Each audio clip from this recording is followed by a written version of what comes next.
એક સ્ત્રીના લગ્ન પૂર્ણ થયાને 20 વર્ષ થઈ ગયા હતા.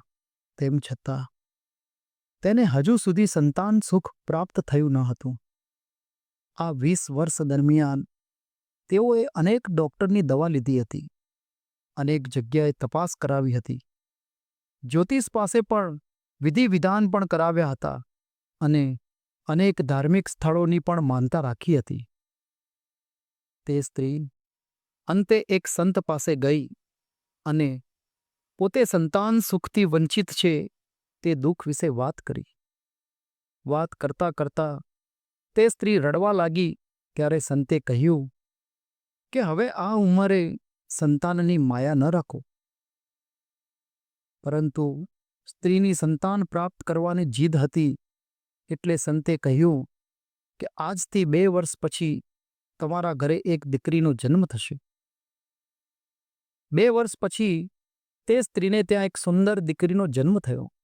પરંતુ દીકરીનો જન્મ થતાની સાથે જ 15 દિવસ પછી તેનું અવસાન થઈ ગયું. દીકરીનું અવસાન થઈ ગયું એટલે સ્ત્રી ફરી પાછી તે સંત પાસે દીકરીનું શરીર લઈને ગઈ. જેને સંતાન થશે તેવા આશીર્વાદ આપ્યા હતા એ સંત પાસે જઈને તે સ્ત્રી પોપ મૂકીને રડવા લાગી અને કહેવા લાગી કે મારી દીકરીએ બોલવાનું પણ ચાલુ નથી કર્યું અને તેનું અવસાન થઈ ગયું. હવે તમે ગમે તેમ કરીને તેના મોઢેથી એક વખત મારે માં શબ્દ સાંભળવો છે. સંતે પહેલા જવાબ ના આપ્યો, પરંતુ માતાએ ફરી પાછી જીદ કરી એટલે સંતે કહ્યું કે તેની દીકરીના આત્મા સાથે 2 મિનિટ માટે વાત કરાવી શકશે. આમ કહીને દીકરીની આત્મા બોલાવી. તેની માતાએ રડતા રડતા દીકરીની આત્માને પૂછ્યું કે તું મને રડતી મૂકીને કેમ ચાલી ગઈ? મને એક વખત પણ માં કહી દે. ત્યારે દીકરીએ એટલું જ કહ્યું કે મારો અને તારો સંબંધ અને લેણા દેણી આટલી જ હતી.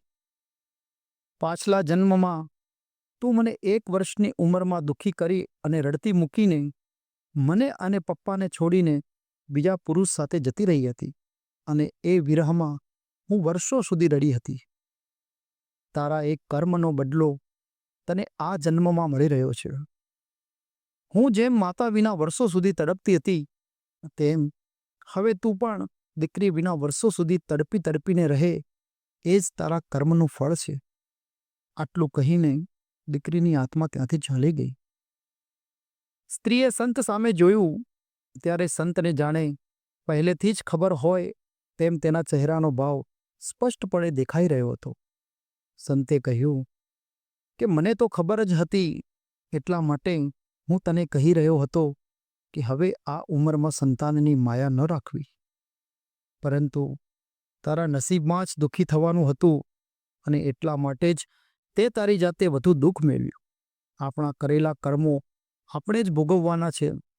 તે સ્ત્રીએ રડતા રડતા તેના ઘરે પરત ફરવા લાગી.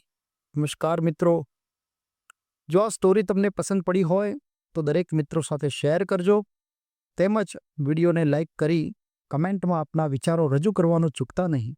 રાધે રાધે.